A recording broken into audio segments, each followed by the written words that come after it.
बिना घर छोड़े पैसे कमाने की कल्पना करें। अपने ही आंगन की छोटी सी जगह का इस्तेमाल करके एक बेहतर भविष्य बनाने की कल्पना करें। हमारे कई गांवों में महिलाओं के लिए यह सपना अब हकीकत बन रहा है।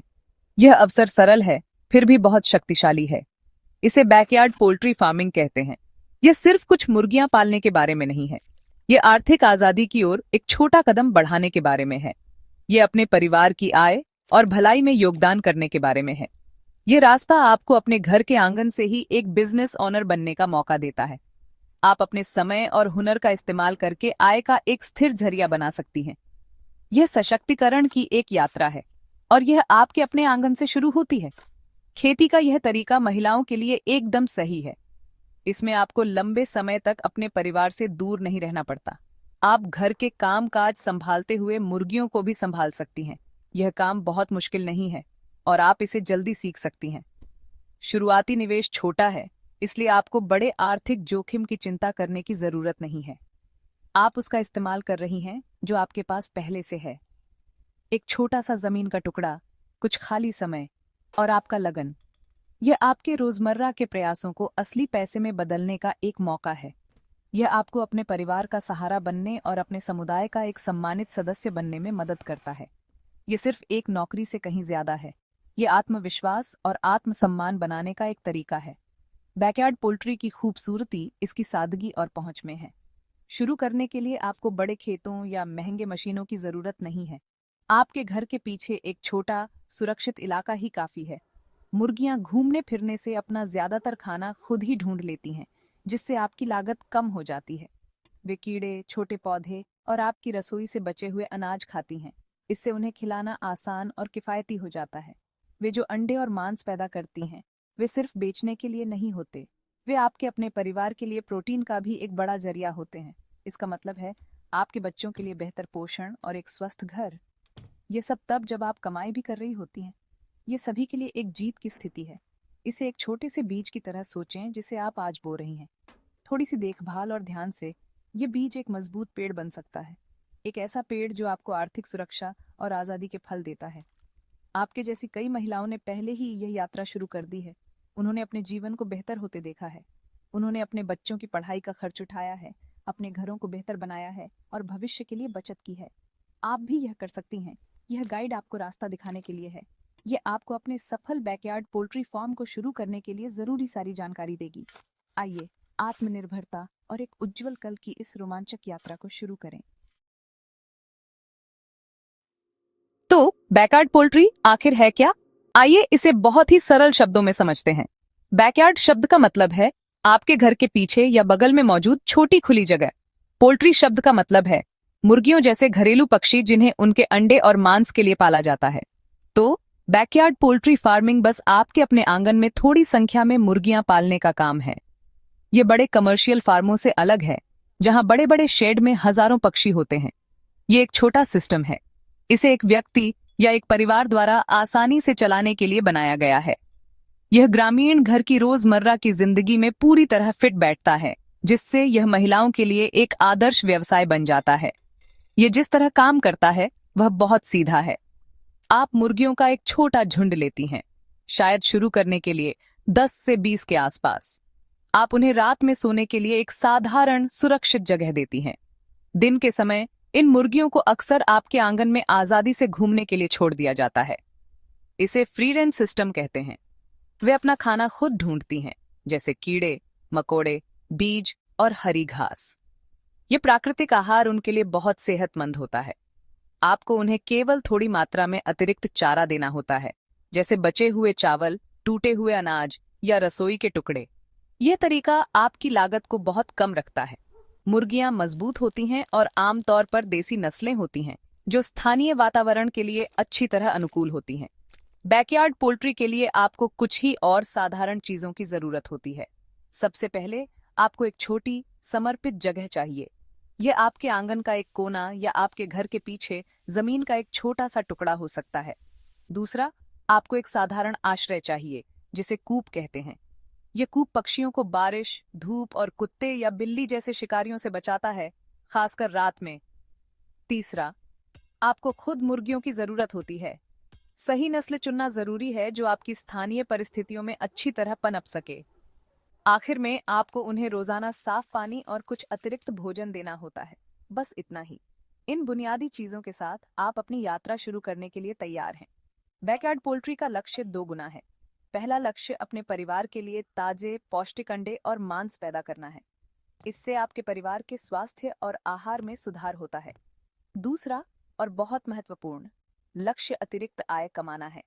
आप अतिरिक्त अंडे और मुर्गियों को अपने स्थानीय गांव के बाजार में या अपने पड़ोसियों को बेच सकती हैं। क्योंकि शुरुआती लागत कम है और रखरखाव का खर्च न्यूनतम है, इसलिए आपको जो लाभ मिलता है वह काफी अच्छा होता है।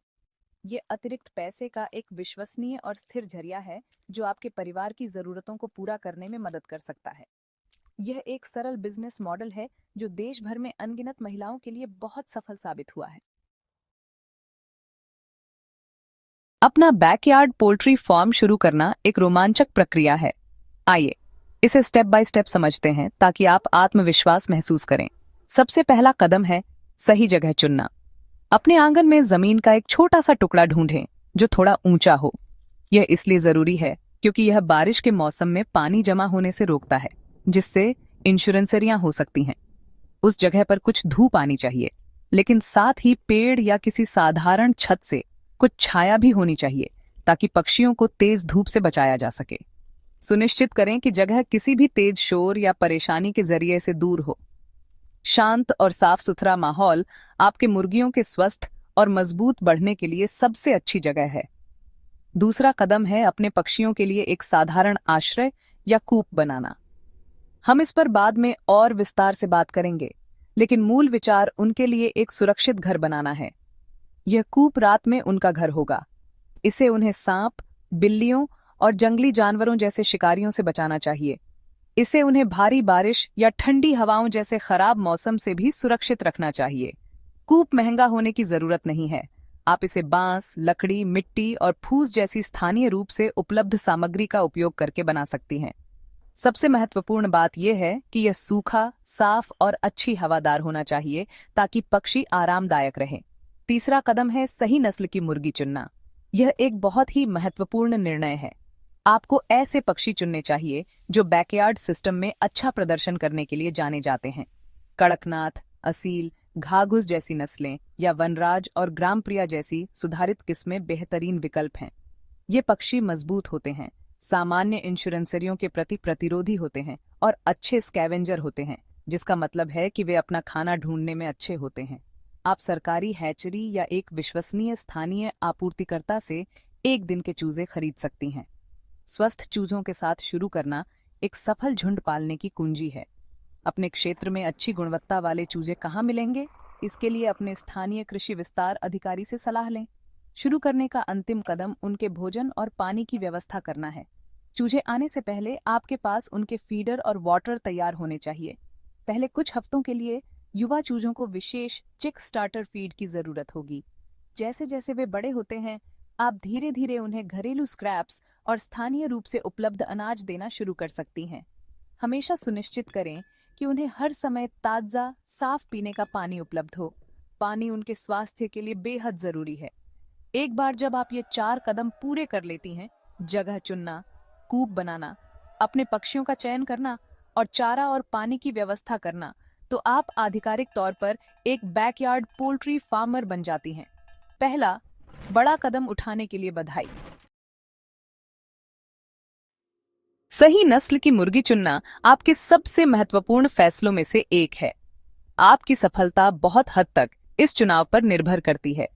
बैकयार्ड सिस्टम के लिए आपको ऐसे पक्षियों की जरूरत होती है जो मजबूत और आत्मनिर्भर हों। देसी या देसी नस्लें अक्सर एक बेहतरीन विकल्प होती हैं।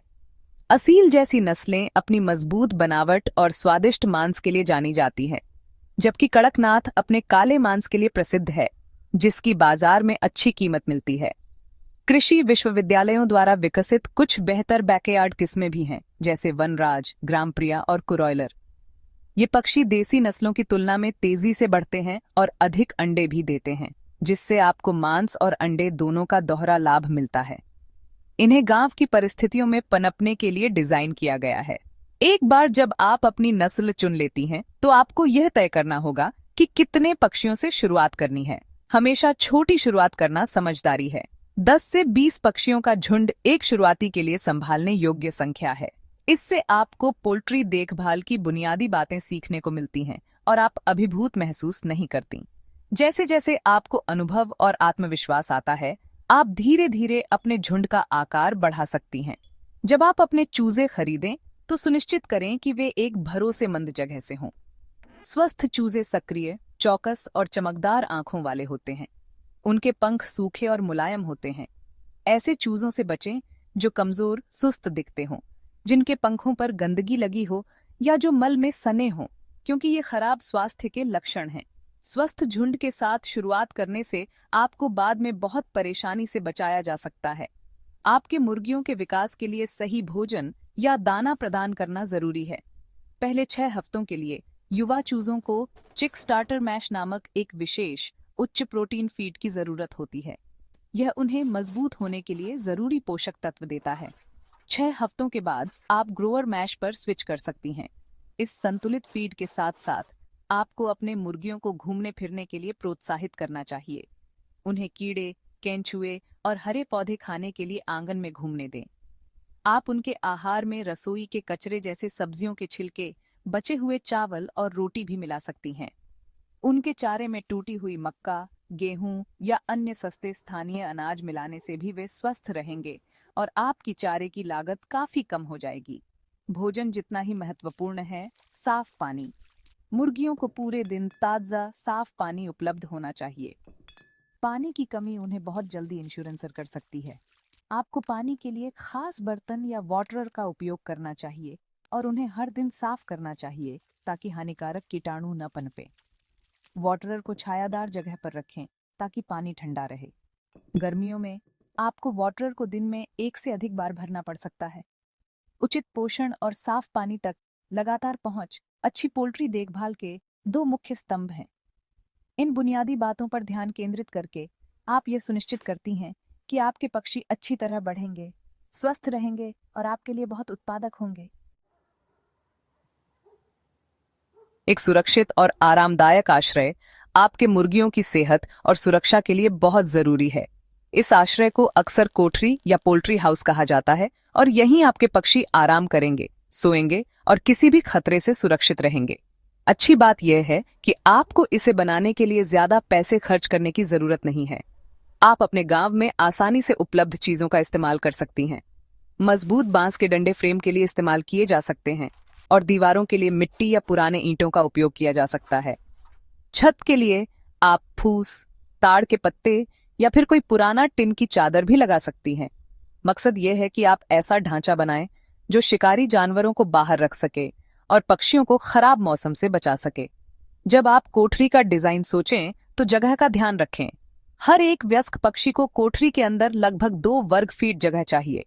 तो अगर आप 10 पक्षी पालना चाहती हैं, तो आपकी कोठरी कम से कम 20 वर्ग फीट की होनी चाहिए, जैसे कि 5 फीट लंबी और 4 फीट चौड़ी। कोठरी का फर्श जमीन से थोड़ा ऊपर उठाया होना चाहिए ताकि वह सूखा रहे। फर्श पर आप सूखे चावल की भूसी, आरा मिल की बुरादे या कटा हुआ सूखा पुआल बिछा सकती हैं। इसे लिटर कहते हैं। लिटर गंदगी को सोख लेता है और कोठरी को साफ और आरामदायक रखता है। इसे सूखा रखना चाहिए और समय समय पर उलट पुलट कर देना चाहिए ताकि बदबू और इंश्योरेंसरियां न फैलें। हवा का आना जाना यानी वेंटिलेशन बहुत जरूरी है। अगर कोठरी में ताजी हवा नहीं आएगी, तो मुर्गियों को सांस की इंश्योरेंसरी हो सकती है। आपकी कोठरी में खिड़कियां या खुली जगह होनी चाहिए जिन पर तार की जाली लगी हो। यह जाली हवा को आने जाने देती है, लेकिन सांप, चूहे और दूसरे कीड़े मकोड़ों को अंदर नहीं आने देती। कोठरी का दरवाजा मजबूत होना चाहिए और उसमें ऐसा ताला या कुंडी हो जिसे आप रात में बंद कर सकें। रात के समय आपके सभी पक्षी कोठरी के अंदर सुरक्षित होने चाहिए, क्योंकि इसी समय वे आवारा कुत्तों, बिल्लियों या सियार जैसे शिकारी जानवरों के हमले का सबसे ज्यादा शिकार हो सकते हैं। हर रोज सुबह उन्हें बाहर छोड़ना और रात में सुरक्षित करना जरूरी है। आखिर में आपको कोठरी के अंदर कुछ साधारण फर्नीचर भी लगाना चाहिए। मुर्गियां जमीन से ऊपर बैठकर सोना पसंद करती हैं। आप उनके लिए पर्च या रूस्ट लगा सकती हैं, जो बांस या लकड़ी के सीधे डंडे होते हैं और इन्हें फर्श से 1 या 2 फीट ऊपर लगाया जा सकता है। आपको कोठरी के अंदर नेस्टिंग बॉक्स भी रखने चाहिए। ये छोटे, अंधेरे और निजी डिब्बे होते हैं जहां मुर्गियां अंडे देने में सुरक्षित महसूस करती हैं। एक साधारण लकड़ी का बक्सा या मिट्टी का घड़ा जिसमें नरम पुआल भरा हो एकदम सही नेस्टिंग बॉक्स बन जाता है। इन बुनियादी सुविधाओं को देने से आपकी मुर्गियां खुश, सेहतमंद और उत्पादक रहेंगी। अपने झुंड को स्वस्थ रखना मुनाफा कमाने की कुंजी है। स्वास्थ्य प्रबंधन में सबसे महत्वपूर्ण कदम रोकथाम है और रोकथाम टीकाकरण से शुरू होती है। इंसानी बच्चों की तरह ही चूजों को भी खतरनाक इंश्योरेंसरियों से बचाने के लिए टीके लगाने पड़ते हैं। दो सबसे महत्वपूर्ण टीके रानीखेत इंश्योरेंसरी, जिसे न्यूकैसल इंश्योरेंसरी भी कहते हैं, और फाउल पॉक्स के लिए हैं। आपका स्थानीय सरकारी पशु चिकित्सालय या पशुपालन विभाग ये टीके उपलब्ध करा सकता है, अक्सर मुफ्त में या बहुत कम लागत पर। वे आपको टीकाकरण का एक शेड्यूल भी देंगे। इस शेड्यूल का सख्ती से पालन करना बहुत जरूरी है। यह आपके झुंड के लिए सबसे अच्छी बीमा है जो आपके पास हो सकती है। टीकाकरण के अलावा रोजाना का अवलोकन आपका सबसे अच्छा उपकरण है। हर दिन जब आप अपने पक्षियों को खाना खिलाती हैं तो उन्हें ध्यान से देखने के लिए कुछ मिनट निकालें। स्वस्थ मुर्गियां सक्रिय, चौकस और उनकी आंखें चमकदार होती हैं। वे अच्छी तरह खाते और पीते हैं। यदि आप किसी पक्षी को कोने में बैठे हुए, सुस्त दिखते हुए, पंख बिखरे हुए या खाना न खाते हुए देखती हैं तो वह इंश्योरेंसर हो सकता है। इंश्योरेंसरी फैलने से रोकने के लिए आपको इंश्योरेंसर पक्षी को तुरंत बाकी झुंड से अलग कर देना चाहिए। इंश्योरेंसर पक्षी को एक अलग घेरे में साफ पानी और खाना दें और सलाह के लिए पशु चिकित्सक से संपर्क करें। कूप और आसपास के क्षेत्र को साफ रखना भी इंश्योरेंसरियों को रोकने में बहुत मदद करता है। कुछ महीनों की देखभाल के बाद आपकी मेहनत रंग लाना शुरू कर देगी। आपकी मुर्गियां अंडे देना शुरू कर देंगी। बैकयार्ड मुर्गियों के अंडे, जिन्हें अक्सर देसी अंडे कहा जाता है, बहुत लोकप्रिय होते हैं। उन्हें फार्म के अंडों से ज्यादा पौष्टिक और स्वादिष्ट माना जाता है।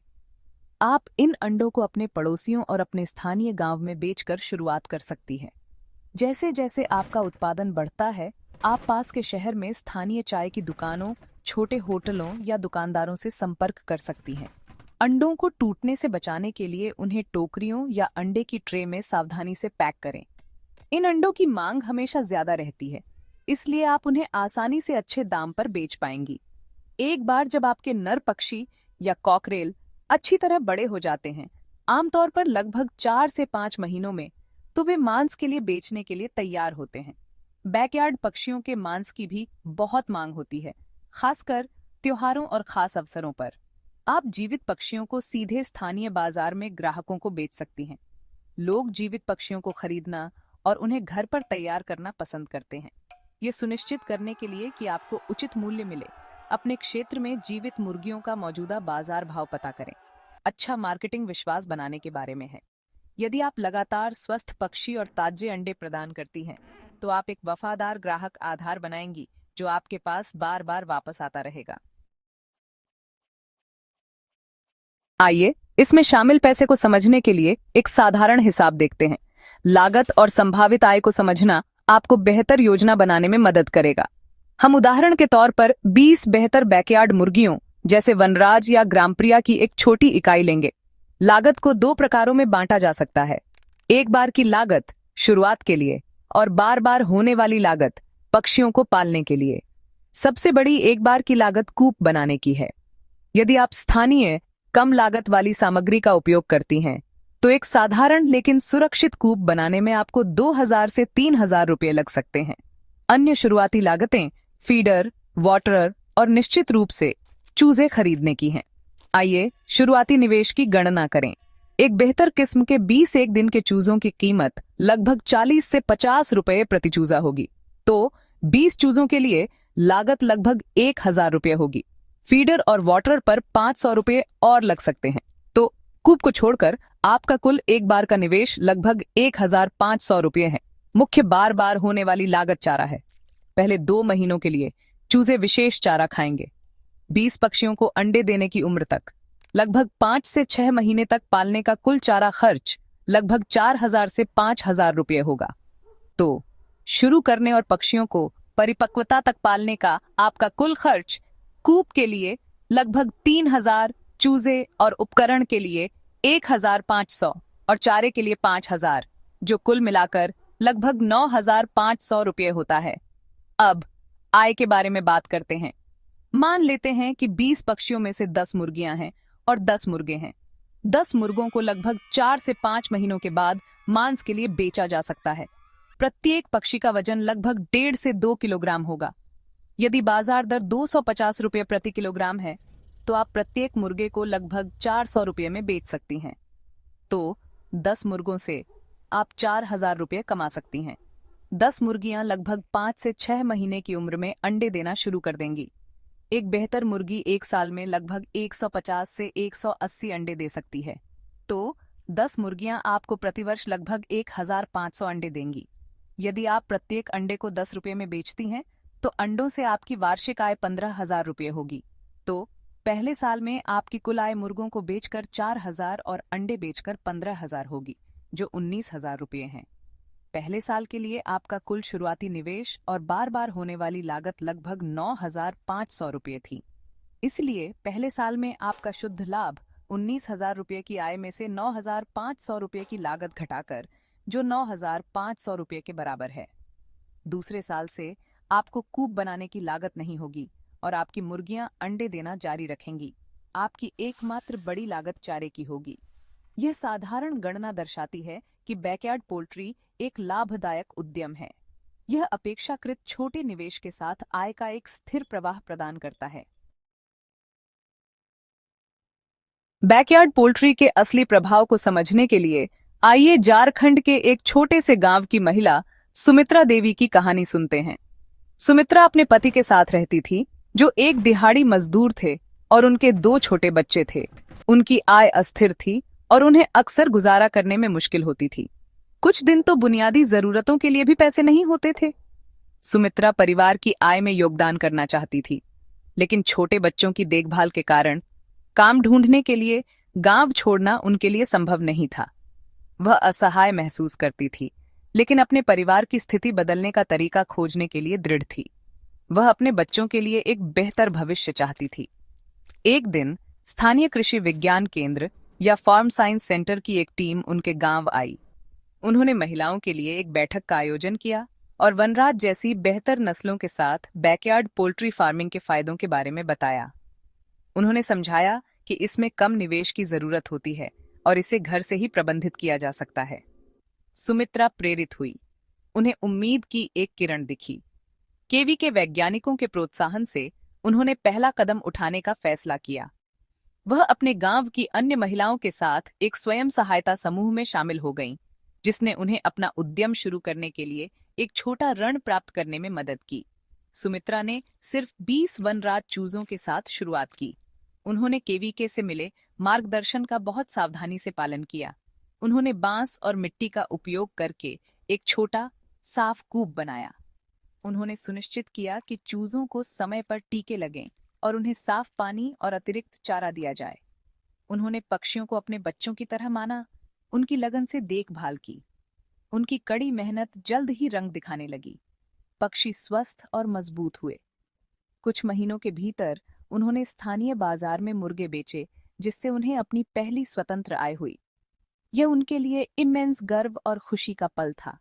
जल्द ही उनकी मुर्गियों ने अंडे देना शुरू कर दिया। वनराज मुर्गियों के भूरे अंडे उनके गांव में एक नयापन थे और उनकी बहुत मांग थी। उन्होंने अंडे बेचकर रोजाना की स्थिर आय कमाना शुरू कर दिया। 20 पक्षियों से उन्होंने धीरे धीरे 50 और फिर 100 पक्षियों तक विस्तार किया। आज सुमित्रा देवी एक सफल पोल्ट्री उद्यमी हैं।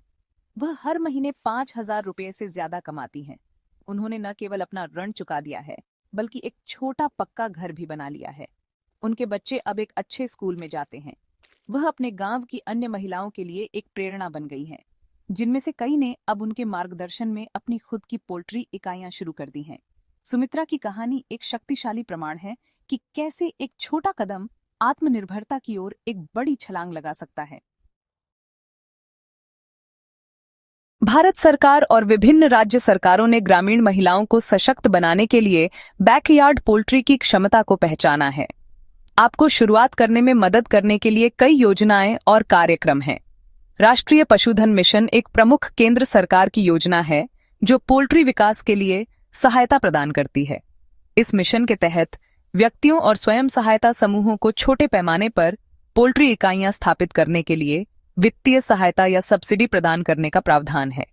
ये सब्सिडी चूजे, चारा और उपकरण खरीदने की लागत को कवर करने में मदद कर सकती है। अधिक जानकारी प्राप्त करने के लिए आपको अपने निकटतम पशुपालन विभाग कार्यालय या अपने जिले के कृषि विज्ञान केंद्र से संपर्क करना चाहिए। सहायता का एक और महत्वपूर्ण स्रोत राष्ट्रीय ग्रामीण आजीविका मिशन के तहत बढ़ावा दिए गए स्वयं सहायता समूहों का नेटवर्क है। एक एसएचजी का सदस्य बनकर आप बैंकों से आसान क्रेडिट और ऋण तक पहुंच प्राप्त कर सकती हैं। एसएचजी प्रशिक्षण और अन्य महिलाओं के साथ ज्ञान साझा करने के लिए एक मंच भी प्रदान करते हैं जो समान गतिविधियों में लगी हुई हैं। कई सरकारी कार्यक्रम इन एसएचजी के माध्यम से लागू किए जाते हैं। नाबार्ड जैसे बैंकों के पास भी कम ब्याज दरों पर पोल्ट्री फार्मिंग सहित कृषि गतिविधियों के लिए ऋण प्रदान करने की विशेष योजनाएं हैं। इन संस्थानों से संपर्क करने में संकोच न करें, वे आपकी सफलता में मदद करने के लिए हैं। इस यात्रा को शुरू करते समय कुछ सामान्य गलतियों और उनसे कैसे बचा जाए, इसके बारे में जागरूक होना महत्वपूर्ण है। एक बहुत ही आम गलती उचित जैव सुरक्षा प्रदान न करना है। इसका मतलब है अपने झुंड को इंश्योरेंसरियों से बचाने के लिए कदम न उठाना। हमेशा बाहरी लोगों के पोल्ट्री शेड में प्रवेश को प्रतिबंधित करें। कूप के प्रवेश द्वार पर एक कीटाणुनाशक के साथ फुटबाथ का उपयोग करें। एक और गलती पक्षियों को ज्यादा भीड़ देना है। एक छोटी सी जगह में बहुत सारे पक्षियों को रखने से तनाव, लड़ाई और इंश्योरेंसरी का तेजी से फैलना होता है। हमेशा अनुशंसित के अनुसार पर्याप्त जगह प्रदान करें। सुनिश्चित करें कि कूप हर समय साफ और सूखा रहे, क्योंकि नम और गंदा वातावरण कीटाणुओं के लिए एक प्रजनन स्थल है।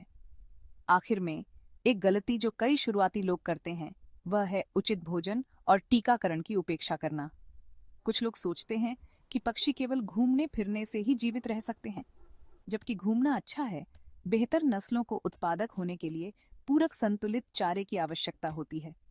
थोड़ी सी राशि बचाने के लिए टीकाकरण छोड़ना सबसे बड़ी गलती है जो आप कर सकती हैं, क्योंकि एक ही इंश्योरेंसरी का प्रकोप आपके पूरे झुंड को खत्म कर सकता है। इन सामान्य गलतियों से बचकर और उपलब्ध सरकारी सहायता का उपयोग करके आप खुद को सफलता के लिए तैयार कर रही हैं। यह यात्रा एक मैराथन है, स्प्रिंट नहीं। धैर्य रखें, मेहनती रहें और खुद पर विश्वास करें। आप अपने और अपने परिवार के लिए एक समृद्ध भविष्य बनाने की शक्ति रखती हैं। एक समय में एक मुर्गी करके आप वास्तव में आत्मनिर्भर बन सकती हैं।